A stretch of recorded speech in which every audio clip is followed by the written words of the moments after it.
பக்தி ஒளி நேயர்களுக்கு வணக்கம்.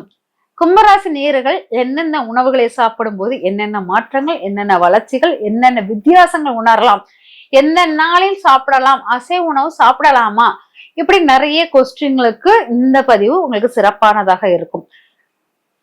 கும்பராசி நேயர்கள் ஒவ்வொரு உணவும் உட்கொள்ளும் போது கவனமாக உட்கொள்ளணும். இவங்க உணவுகள் பாத்தீங்கன்னா லிக்விட் ஐட்டத்துடன் கூடிய ரொம்ப ட்ரெடிஷ்னலான உணவுகளை உட்கொள்வார்கள். பொதுவா பாத்தீங்கன்னா இவங்களுக்கு ரசம் ரொம்ப பிடிக்கக்கூடிய உணவாக இருக்கும். ரசத்தை இவங்க நல்லா சாப்பிடலாம், ரச உணவு எடுக்கலாம். மீன் குழம்பு ரொம்ப பவர்ஃபுல்லா இருக்கும்.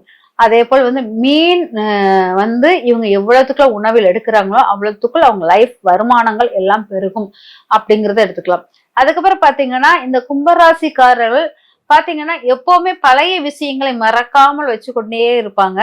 ஆனா பழைய புராதன காலத்தில் இறைவனுக்கு படைத்த உணவுகளை சமைப்பதிலும் பரிமாறுவதிலும் குடும்பத்துக்கு கொடுப்பதிலும் ரொம்ப அக்கறையுடன் இருப்பாங்க. இவங்க பழைய காலத்திலோட இறைவனுக்கு படைத்த உணவுகள் பழங்கள் இதை வச்சு உணவு செய்யறாங்க இல்லையா, அந்த உணவு செய்து இறைவனுக்கு படைக்கும் போது இவங்களுக்கு தன்னுடைய ஆசைகள் நிறைவேறக்கூடியதாக இருக்கும். அப்பாவுடைய முழுமையான பிளெஸ்ஸிங்ஸ் கிடைக்கிற மாதிரி இருக்கும். நிறைய விஷயங்களில் லாபத்தை அவங்க எதிர்பார்த்துக்கிட்டு இருக்கிற விஷயங்கள் எல்லாம் லாபமாக முடியும். அப்ப அவங்க உணவு உட்கொள்வது அந்த காலத்து புராதன காலத்து நம்ம முன்னோர்கள் வாயிலிருந்து வரக்கூடிய உணவு வகைகளை செய்வது சிறப்பாக இருக்கும். அப்படி இல்லை எனக்கு தெரியலைன்னா கூட வயது முதிர்ந்த ஒரு மூதாட்டியை போய் பாருங்க, அவங்க கிட்ட உங்களுக்கு பிடித்த ஒரு ரெசிபி எதுன்னு கேளுங்க. அந்த ரெசிபியை உங்க வீட்டுல செய்து உணவு பரிமாறுங்க. அந்த உணவு உங்க வாழ்க்கையில் மாற்றத்தையும் வெற்றியையும் கொடுக்கும். உணவு விஷயத்துல ஒவ்வொருத்தரும் ஒவ்வொரு ராசிக்கு நம்ம சொல்லிட்டு வந்திருக்கோம். இந்த ராசியில பாத்தீங்கன்னா பஞ்சாமிரத வழிபாடுகள், பஞ்சாமிரத உணவுகள் சாப்பிடுவது சிறப்பாக இருக்கும். பல பழங்களை வைத்து நம்ம உட்கொள்வாங்களே பஞ்சாமிரம், அது நல்லா இருக்கும். அதாவது மிக்ஸ்டு ஃப்ரூட்ஸ் ஜூஸ்ன்னு கொண்டு இருக்கு. அந்த மிக்ஸ்டு ஃப்ரூட் ஜூஸ் நீங்க குடிக்கணும். அதையும் குடிக்கும் போது உங்களுக்கு உங்க வாழ்க்கை வருமானம் அளவு பெருகும். குடும்பத்துல இப்போ குடும்பத்தோட நீங்க வெளியே போறீங்க, குடும்பத்தோட ஒரு உல்லாச பயணம் ஆன்மீக பயணம் போனீங்கன்னா கண்டிப்பாக மிக்ஸ்டு ஃப்ரூட்ஸ் ஜூஸ் வாங்கி கொடுங்க எல்லாருக்கும். கொடுத்துட்டு வீட்டுக்குள்ள வரும்போது பாத்தீங்கன்னா உங்களுடைய வருமான விஷயங்கள் நிறைய ஒரு மாற்றத்தை ஏற்படுத்தலாம். ஏதாச்சும் ஒரு பேச்சுவார்த்தைகள் வெற்றிகள் கிடைக்கலாம் அப்படிங்கலாம் இருக்கும். அதனால இங்க மிக்ஸ்டு ஃப்ரூட் ஜூஸும் இதுவும் தான் ரொம்ப முக்கியமான ஒரு விஷயமாக இருக்குது.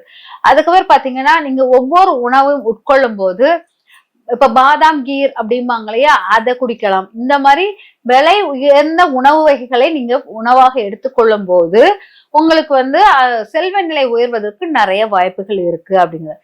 பொதுவாக நீங்க உணவு உட்கொள்ளும் போது உறவுகளுடன் சேர்ந்து உணவு உட்கொண்டால் வருமானம் பெருகும், வெற்றிகள் நிறைய ரகசியங்கள் எல்லாம் உங்களுக்கு கிடைக்கும். அதனால உணவு உட்கொள்ளும் போது தனித்து உட்கொள்ளாமல் உறவுகளுடன் சேர்ந்து உட்கொள்வது சிறப்பாக ஒன்றாக இருக்கும். கும்பராசிக்காரர்கள் கும்பராசிக்காரர்கள் எப்பவுமே பணம் சார்ந்த விஷயத்திலையும் நினைவாளைகளையும் ரொம்ப மதிப்பவங்க. அதனால இவங்க நினைவாளைகளுக்கு போற்றக்கூடிய உணவகங்கள், அதே போல் கூட்டாக உட்கார்வதும் இவங்களுடைய நினைவுக்கு ரொம்ப விருந்தாக இருக்கும் அப்படிங்கிறது. அதுக்கப்புறம் இவங்க கீரைகள் பயன்படுத்தலாம்னா பயன்படுத்தலாம், கீரைகள் இவங்க உணவில் பயன்படுத்தலாம். அந்த கீரைகள் பயன்படுத்தினா வாழ்க்கையில் முன்னேற்றங்கள் நிறைய ஏற்படுதும் அப்படிங்கறத எடுத்துக்கலாம். இளங்கீரைகள் ரொம்ப ரொம்ப முக்கியம். மண்ணில் வேரிலிருந்து புடுங்கிய கீரை உங்களுக்கு ரொம்ப நல்ல பவர்ஃபுல்லா இருக்கும். ஆனா கீரை வகைகளை நிறைய பயன்படுத்துங்க. கீரை வகைகளை பயன்படுத்தும் போது சில சமயங்களில் அவமானங்கள் ஏற்படும். அது அவ்வளவு பெரிய விஷயமாக இருக்காது. அதனால கீரை பயன்படுத்தும் போது மீன் பயன்பாட்டை குறைத்து கீரை பயன்படுத்துங்க. மீன் பயன்படுத்தும் போது கீரை பயன்பாட்டை குறைத்துக் கொள்ளுங்க. இது ரெண்டு தான், மீனுக்கும் கீரைக்கும் இந்த மாதிரி ஆப்போசிட்டான ஒரு இது இருக்குது. அதனால அதை மட்டும் கொஞ்சம் கவனமா பயன்படுத்திக் கொள்ளுங்க. அதுக்கப்புறம் பாத்தீங்கன்னா கீரைகளை உறவுகள் வீட்டுல இருந்து எடுத்துட்டு வருவது உங்களுக்கு விசேஷமாக இருக்கும். இப்போ ஒரு வீட்டுக்கு போறீங்க, அங்க முருங்கைக்கீரை இருந்துச்சு, கொஞ்சம் முருங்கைக்கீரை எடுத்துக்கிறேன்னு சொல்லிட்டு எடுத்துட்டு வந்தீங்கன்னாலும் உங்களுக்கு செல்வ நிலை உயரும் அப்படிங்கிறது. அதனால இந்த மாதிரி அக்கம் பக்கம் வீடுகள் இல்லாட்டி யாராச்சும் சொந்தக்காரங்க வீட்டுக்கு போகும்போது கீரைகள் அவங்க வீட்டுல இருந்துச்சுன்னா வாங்கி கொள்ளலாம் அப்படிங்கிறது. அப்புறம் பச்சை நிற காய்கறிகள் அதெல்லாமே நல்லா ரொம்ப ரொம்ப உங்களுக்கு நல்ல பலனை தரும் அப்படிங்கிறது இருக்கு. அதே சமயம் மிக்ஸ்டு ஃப்ரூட்ஸ் மட்டும் இல்லாமல் எல்லா விதமான காய்கறிகளும் போட்டு இந்த பொங்க குழம்புன்னு ஒண்ணு வைப்பாங்க இல்லையா, அந்த பொங்க குழம்பும் உங்களுக்கு நல்ல மாற்றத்தை கொடுக்கக்கூடியதாக இருக்கும். அதனால அந்த குழம்பும் வைக்கலாம். அதுக்கப்புறம் பாத்தீங்கன்னா உங்களுக்கு பொதுவாக நான் சொன்னது ரசம் வந்து ரொம்ப ரொம்ப ரொம்ப பவர்ஃபுல்லானது. அசைவ உணவு நான் எடுக்கலாமா அப்படின்னு கேட்டீங்கன்னா, அசைவ உணவு எடுக்கலாம். ஆனா அசைவ உணவுனா மீன் சார்ந்த உணவுகளை எடுப்பது சிறப்பான பயனை தரும்.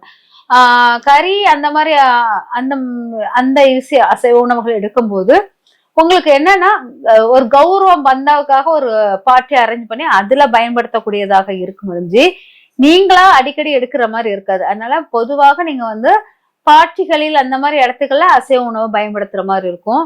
மக்கள் கூடும் நெருக்கடியில் உங்களுக்கு உங்க வீட்டு ஃபங்க்ஷன்னா உடனே அசைவ உணவு பயன்படுத்திடலாமா அப்படிங்கிற தாட் இருக்கும். அசைவ உணவு தானம் கொடுப்பதை ரொம்ப விரும்புவீங்க. ஆனா அசைவ உணவு வந்து உங்களுக்கு தானத்துக்கும் மற்றவங்க பார்ட்டி அந்த மாதிரி வைக்கும் போது அதுக்கும் ரொம்ப பயனுள்ளதாக இருக்கும். அதனால உணவு வகைகளில் இந்த மாதிரி அசைவ உணவு பயன்படுத்தலாம். அதுக்கப்புறம் பாத்தீங்கன்னா உங்களுக்கு கிழமை எந்த கிழமை உங்களுக்கு சிறந்த கிழமையாக அமையும் அப்படி அசைவ உணவு சாப்பிடுவதற்கு அப்படின்னு பாத்தீங்கன்னா சனிக்கிழமை மூதாதிர வழிபாடில் வைத்து வழிபடுவதும் சிறப்பாக இருக்கும். அதுக்கப்புறம் பாத்தீங்கன்னா ஞாயிற்றுக்கிழமை பயன்பாடு பண்ண வேண்டாம். ஞாயிற்றுக்கிழமை பண்ணீங்கன்னா அது உங்களுக்கு நெகட்டிவாக கொடுக்கும். அதனால ஞாயிற்றுக்கிழமை பண்ணாதீங்க. திங்கட்கிழமையும் வேண்டாம். ஆனால் புதன்கிழமை பயன்படுத்தலாம். வியாழக்கிழமையும் பயன்படுத்தலாம். செவ்வாய்க்கிழமை நான் எப்பவுமே பயன்படுத்தாதீங்கன்னு சொல்லுவேன். அதனால இந்த கிழமைகளை நீங்க பயன்படுத்தி வாழ்க்கையில வந்து இந்த அசைவ உணவை பயன்படுத்தி வெற்றிகள் பெறலாம். ஆனா அந்த அசைவ உணவு மற்றவங்களுக்கு கொடுத்து நீங்க உண்ணும் போது நெகட்டிவ் உங்களுக்கு தாக்காது.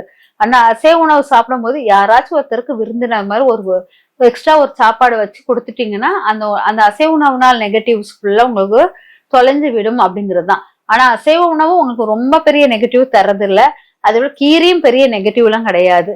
ஆனால் உங்களுக்கு உணவுகளை எல்லாரோடும் சேர்ந்து அருந்தும் போது இந்த கந்திஷ்டி நெகட்டிவான பார்வைகள் எல்லாம் தப்பிக்கலாம் அப்படிங்கிறது. தனித்து உண்ணாதீங்க, எல்லாரோட சேர்ந்து உண்ணி காக்கா மாதிரி எல்லாரையும் கூப்பிட்டு அரவணைச்சு உண்ணணும் அப்படிங்கிறதுதான் கும்பராசிக்காரர்கள். இந்த உணவினால் ஒரு மாற்றம் வருதுன்னா அது கண்டிப்பாக அது வெற்றியை குறிப்பது மாற்றமாக தான் இருக்கும். இந்த ஒவ்வொரு பதிவும் நான் வந்து உணவு மற்றவங்களுக்கு கொடுக்கறதும் மற்றவங்களுக்கு நீங்க சாப்பிடுறதும் இதெல்லாம் நான் சொல்றது எல்லாமே உங்கள் வாழ்வியலில் சிறு மாற்றம் நம்மளால கொடுக்க முடியுமாங்கிற ஒரு சின்ன முயற்சி தான். இந்த முயற்சி உங்களுக்கு என்னுடைய முயற்சி உங்களுக்கு வெற்றியாக அமையணும் அப்படிங்கிறத நான் வாழ்த்துக்கிறேன். நன்றி, வணக்கம்.